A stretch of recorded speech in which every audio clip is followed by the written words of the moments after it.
Okay. So I just want to take a minute to thank everybody for joining us today.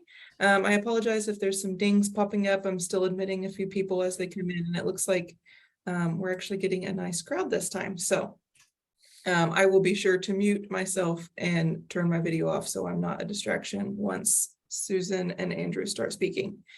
But again, thank you for joining us. Today's Tech Talk is on project-based learning using Adobe Creative Cloud. I want to take a minute to thank our guest speakers, Dr. Susan Crisafulli and Andrew Rosner. They have been using Adobe in their classrooms and in their general work in some really creative ways that we felt it might be great to showcase to some of you for different projects that you have going on in your courses. So without wasting more time, I will go ahead and hand it off to them. We will have Susan speak and then Andrew. And if you happen to have questions, feel free to throw them in the chat, and then we'll have a Q&A at the end of the session. And this is recorded, so if anybody misses it or has to cut out early, that's totally fine. We'll put the recording up and you're welcome to watch it later. So Susan, you want to go ahead? Thank you, Ashley. So our plan is to spend, for me to spend about, I don't know, a few minutes here to tell you about some of the ways that I've been using Adobe Creative Cloud in my classes this semester. And then Andrew is going to offer some further tips and resources in case you want to adopt some of these practices too. So I am using Adobe Creative Cloud in 2 of my classes this semester. One is the professional development class that I teach for English and creative writing students. And I started last year actually having the students do an online portfolio of their work to get them prepared for when they go on the job market. So they're using just Adobe Portfolio, which is essentially a way for them to be able to make their own little website. They can have their resume and some samples of their work, some artifacts from their current internship, some documents, pictures, things that help convey what they have done. So we do a lot of design thinking and consideration of how to tell their story, who they are, and what they can do in a visual way. I don't have an example of that to show you right now, but I'm happy to share one of those through email. I needed student permission first to be able to send those links, and I don't have that permission yet. In my English 117 class, which is world literature, typically this class has been a test-only class. Long ago, we assigned a paper or 2, but in years past, for about 15 years or so, it's just been 3 to 4 tests, high stakes testing, memorization, and regurgitation. And it's become increasingly clear in the last few years, especially as more and more non-majors have taken the class. Honestly, this is a byproduct of Canadian studies going away, that more students are looking for an international course to take on campus, and they have a whole host of options, but English 117 is a 100 level course, and so a lot of them choose that one because they think it looks easier. But in reality, the waiting list is really heavy. And even though I've cut that down many times over the years, students still feel overwhelmed. And especially for students who don't naturally gravitate to Homer and Dante and Shakespeare, the memorizing and regurgitation wasn't really working. So I moved to all project-based learning in this class this semester. And I want to tell you a little more about those projects. So students are doing 3 projects, and I have examples of 2 of those because they're not yet, they haven't yet turned in the 3rd one. So for the first one, I had my students do a digital storytelling project. My goal was for them to learn how to read a text in detail, to take a passage and to understand it, and then to translate their understanding in a visual way. So to do that, we used Adobe Rush, which is a super easy project platform in Adobe. I have actually assigned digital stories in other classes in the past. And it's been a little bit of a nightmare. In fact, the last time I did it, the students were just ready to pull their hair out because the platforms we were using were just so clunky. But this experience of using Adobe Rush this time was super easy. It's all drag and drop. A digital story is a combination of images or video with a voiceover, and oftentimes there's a musical track too. And Adobe Rush is nice enough to offer all three of those. In fact, all you have to do is hit the plus button and it gives you the choice of add voiceover, add music, add images. So it turns out to be a really user-friendly platform. And the work that the students did was, I won't say beyond my wildest dreams, but it was really cool, the kinds of things they came up with. So here is one example. I won't show the whole of it because of our time here, but today we're taking a deeper dive into lines 321 to 42 in book 6 to see what they say about characters Hector and Paris, and how their characterizations play into the larger scope of the human experience. In the beginning of the passage, we follow Hector as he spots his brother Paris, polishing his armor in the safety of his home, far away from the war that's currently raging outside of Troy's walls. Let's unpack that. Paris is polishing his armor, which is something you do to armor if you were going to hang it on display or set it aside for later use. He's not only stalling, he's being incredibly disrespectful. While he cleans the armor, that'll get dirtied by blood and grime the moment he goes onto the battlefield, there are countless Trojans outside defending their walls, risking their lives. okay, so I think you get a sense of what those digital stories were like. I did not ask students to do any sort of video. I asked them just to find images that correlated with their interpretation of the passage. They had to write their script first, their interpretation first, and then find the images, and then put the three layers together. So the one that I showed you was one of the strongest ones. Let me just give a shout out that a person who's not majoring in English or creative writing for a different storytelling project, this person is majoring in art and actually designed his own, like hand drew each of his images and drew them in the form of like ancient Greek pottery, like took that as the inspiration for the images. I really love that because I love how this assignment allowed students to shine in ways that, say, memorizing and regurgitating wouldn't necessarily let all of the students play to their strengths. So it was a really cool project.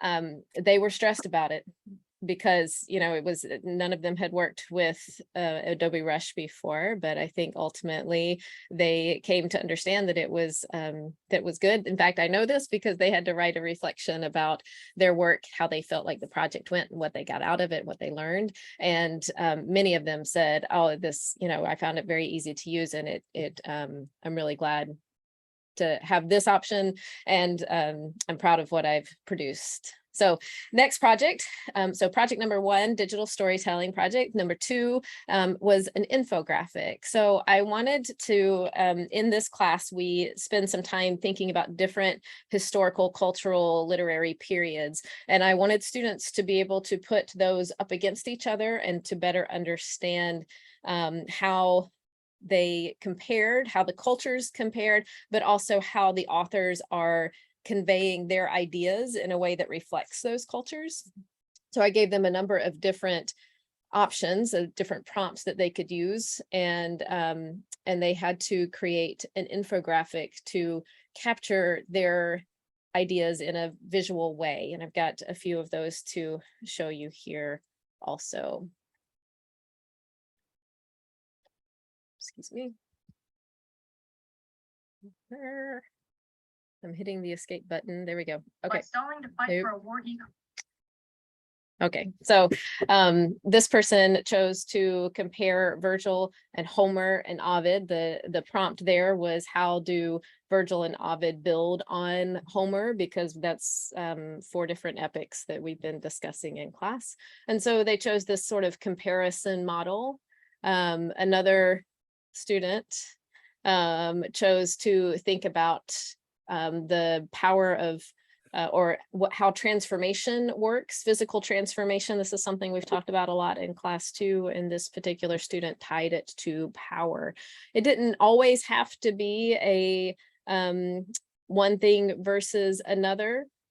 So this person also chose transformation, but chose to represent it in a different way. And just one more example, this person chose to compare the 2 cultures. But again, I really like the fact that the students are having to think visually about the ideas. They're having to apply what we're talking about in class, what they're reading, and what they are learning.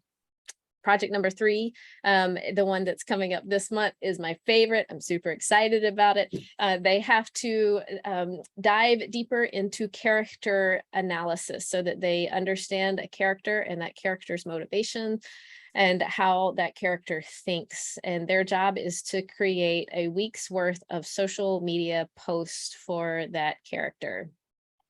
I'm giving them pretty free rein that they can choose whatever platform. They can choose a combination of platforms. You know, if they want to show how a character might post to Facebook versus post to TikTok, it's going to allow them a lot of creativity and a way to understand the things that we're reading and the characters in a way that I think, again, the memorization and regurgitation wouldn't get at.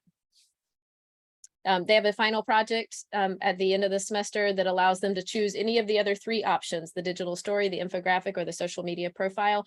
And they have slightly different prompts. They can choose whichever format they like, and then their prompts ask them to synthesize big ideas from the things that we've talked about this semester. Okay, that's a pretty good rundown of the ways that I've been using Adobe. Andrew, what sort of resources can you offer? Thanks, Susan. So yeah, let me share my screen. I have 3, where to go? There it is. 3 different resources I wanted to chat about real quick. First is a series of professional development workshops from Adobe. Here in just a second, when I stop talking, I will put this link in the chat. But they start here at the end of the month, November 29th. This is kind of an introduction to all the various tools within Creative Cloud and Adobe Express. And then they start doing more individualized or tool specific starting in February around data visualization and graphics, academic papers, journals, and essays. That's InDesign and Express. Portfolios, which Susan mentioned, podcasts. I know that is a very popular project for students in utilizing some of the CTI resources, but there will be a webinar for that. And then lastly, a video. So I will put this link in the chat so you have all these. The nice thing about all of these webinars is even if you can't attend, you know, Tuesday, February 7th at 2:30, or I'm sorry, at 1, they will record these. And so if you sign up, or if you can't attend, go ahead and sign up, then they will automatically send you the recording once that webinar is done. The other one, the second one that I wanted to share was Adobe Education Exchange.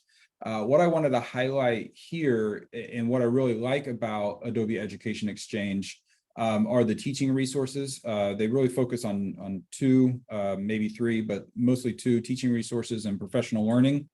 But what I really like about the teaching resources is that you can come up with project ideas that are discipline specific. So over here, you have the drop-down options for you can look for project ideas based on your discipline. So really neat tool that they have provided here. I randomly chose one. Here we go. This is a sociology based project where they're looking at subcultures, and the students are assigned to create a meme. It provides all of the various resources that you need to assign this project. This is one of those pieces, or I'm sorry, you probably can't see that.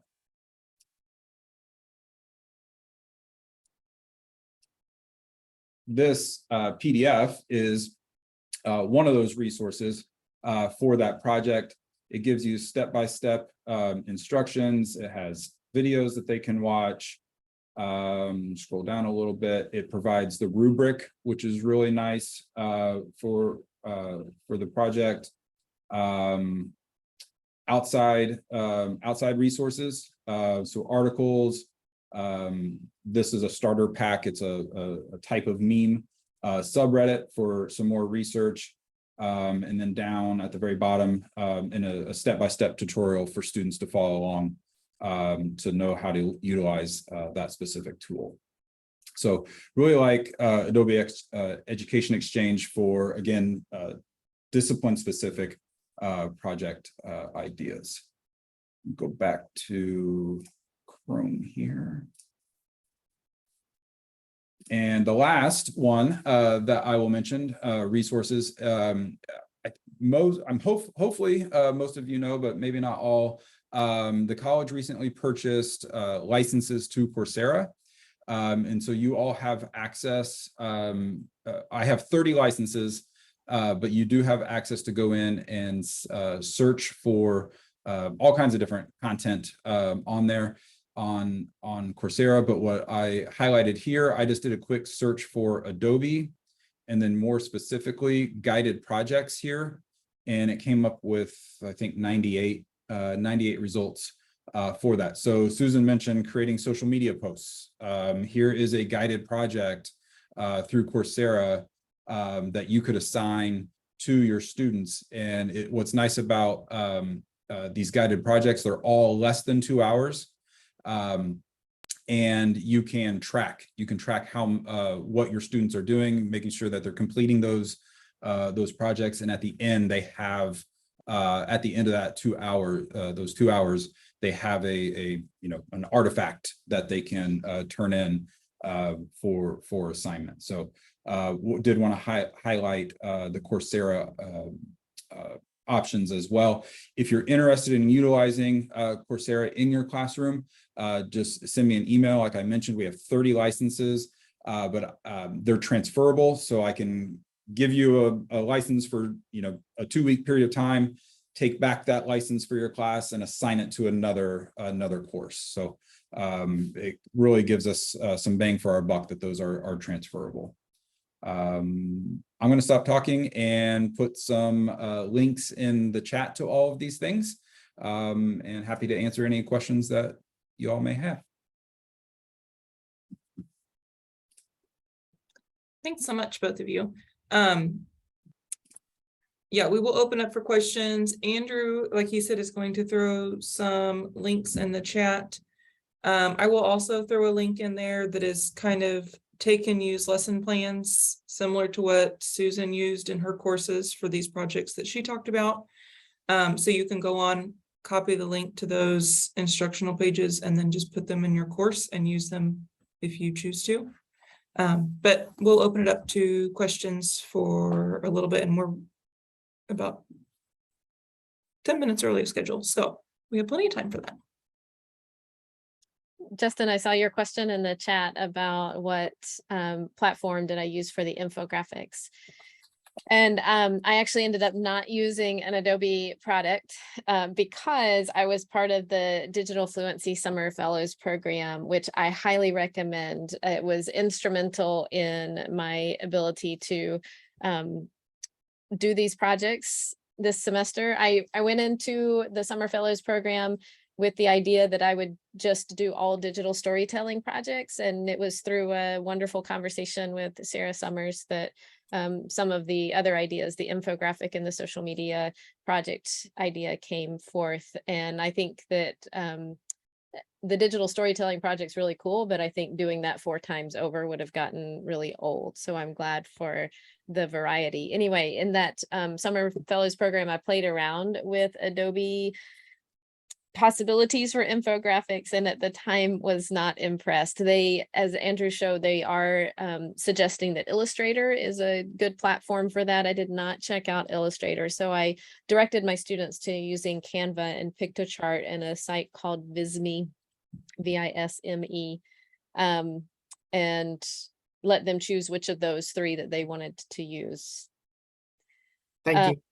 You're welcome. One quick thing also is that another part of the success of these projects so far is Ashley's help, that she has put together a page for the digital storytelling projects on how to use Adobe Rush, and then one for how to use those 3 infographic creation platforms I just mentioned. And she not only took care of creating the guide with step-by-step directions, but then popped it into Moodle for me in the right place. So she saved me a ton of time, and it was incredibly helpful to the students too.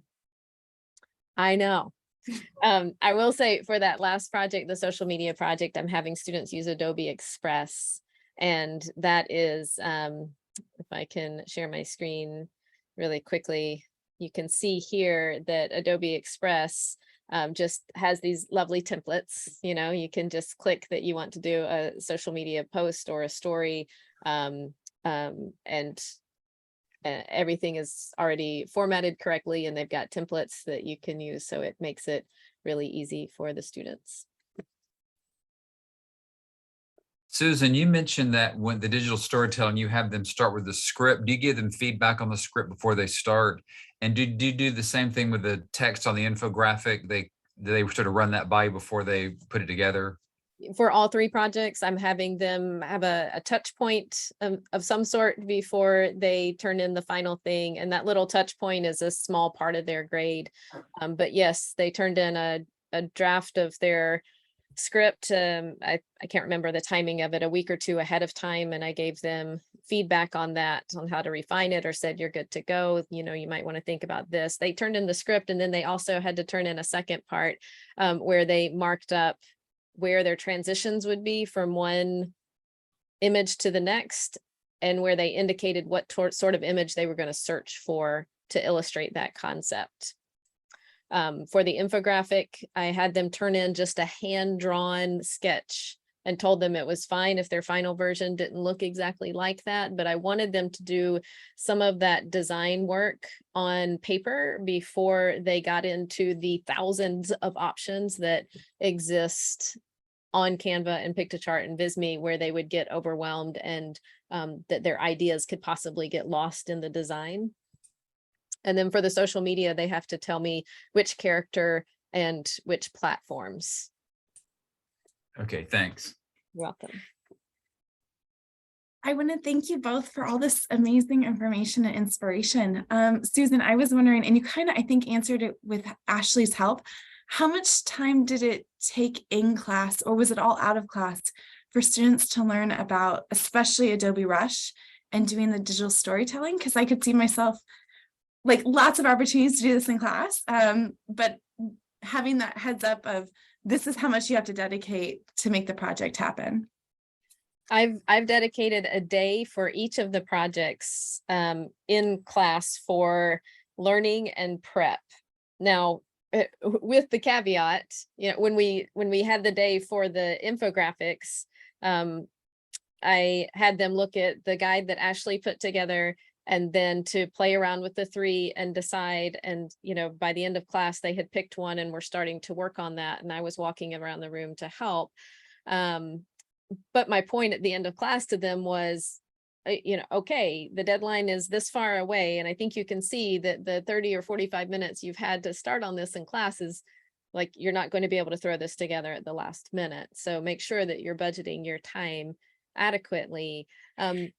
In my I always give an anonymous mid-semester evaluation to my students. And Some of them said, we would have really loved more time, but it's a balance, I think. I had some students come to office hours if they had particular questions about the digital storytelling project, but I'm not sure how else I can't just like stop doing any content for 2 weeks so that they can work on their projects in class. I don't know if the next time I teach it, I'll add another day or two, but right now I've got that learning and planning day on the front end of the project, and that's usually slated 2 or 3 weeks before the project is due. And then when the project is due, it's I called it a showcase, a digital storytelling showcase or an infographic showcase. For the infographics, I had them print them out in color. We hung them up around the room, and then we gave out awards. They each had ballots and had to go around and nominate people for best use of color or most informative. I can't remember all the categories. And then those people got little prizes, candy or something. Awesome. Thank you so much. You're welcome. I love that part of these projects, Susan. So often, of course, when students take a test, but even when they write a paper, it's only the instructor who sees it, or maybe their peer reviewer. And when you do projects like this, the whole class gets to see what everybody is doing. And Susan and her students now have ways to show what happens in that class, even beyond the life of the class, which I think is really important. And I think it also gives them another touch point on the information. If they're not going to be cramming the night before and trying to memorize and regurgitate, then I've got to shift how I do things in the class so that there's more repetition and review infused into our class. I'm doing a lot this semester with timeline. Remember, we've been here, and this is how this person builds on this person. But having the infographics hung up and getting to see how other people handled the similar project means that and having to judge them, they're getting more time, their eyes are on that information again, and they're having to process it yet again. So it's more likely to stick in a deeper way, not a cram and regurgitate way. And I will piggyback off of Katie's question and then the response that I think it needs to be thought of too. The programs themselves really aren't difficult to learn to use at all. I think the piece that takes more time in using them is zoning in to what you want to choose on the templates, because like Susan mentioned, there are thousands of creative ideas on all of these resources that it's easy to just like get stuck looking through all the fun things. So for students, I think it's a difference of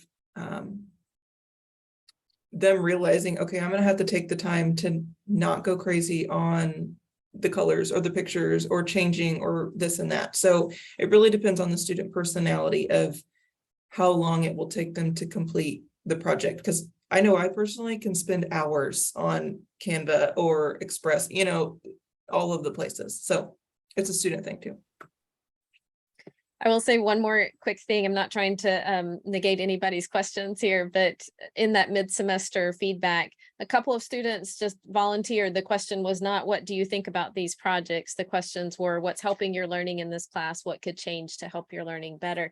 And a couple of students just volunteered that they really like the project-based learning in the class, and that they feel like that approach versus the memorize and regurgitate helps them feel less stressed, and therefore helps them learn the content better, because they're not worried about trying to remember every single tiny little detail and date. And they're not worried about, it is possible for students to still fail the class, of course, if they're not turning in the work or following the directions, but they feel like there's not so much at stake. So I was glad to hear that. It's totally unscientific, but it was nice to hear from a couple people. Well, thank you. Dennis, did you have a question? I thought oh, you'll have to unmute, sorry.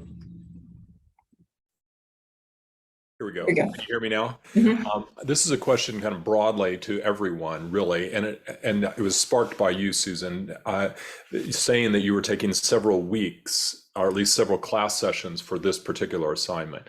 In my own classes, I tend to have an assignment every week and something due every week. And sometimes I question whether I ought to have fewer assignments and give them more time on them. And so I know that we teach different things, but could people just give me a clue how many, like I've got 11 assignments in my semester, typically. So what do you have, folks? I mean, I think that makes sense for you, though, that you're And I teach photography. right, an art form where you need them to practice that in different ways. You know, in between, as the students are working on the project in my class, they still have daily homework that they're reading and preparing, doing annotations for class. So it's not that we are just doing nothing but working on these projects that whole time. I just make sure that I introduce the project, that they understand all the terms of it, and that they have some grounding in how to accomplish the project 2 to 3 weeks ahead of time, so that they don't feel like they're lost and panicking right before it's due. Mhm. Yeah, I mean, I have 10 projects in Playwright, but I don't think that's too much of that course because they all kind of build on each other. Some of them are various lengths of, you know, the requirements are smaller for others. But then in public speaking, we cut back from 4 speeches to 3 because it felt like trying to cram 3 speeches before the final project was just too much. So we just decided to cut back from 4 to 3. And I think this is the first semester we do it. And I think it was a wise choice because it gives us more time to help them prepare for the persuasive speech, which is kind of the big speech. Okay. Okay, well, I want to be mindful of everyone's time. We had allotted about a half hour for this, so I want to thank Susan and Andrew again, and then thank you everyone for joining us and listening and providing excellent questions and feedback. If you have further questions, feel free to reach out to myself or Susan or Andrew, and I'm sure any of us would be happy to point you in the right direction or give you assistance in any way that we can. So hope you all have a wonderful day, and thanks. Thank you. Okay.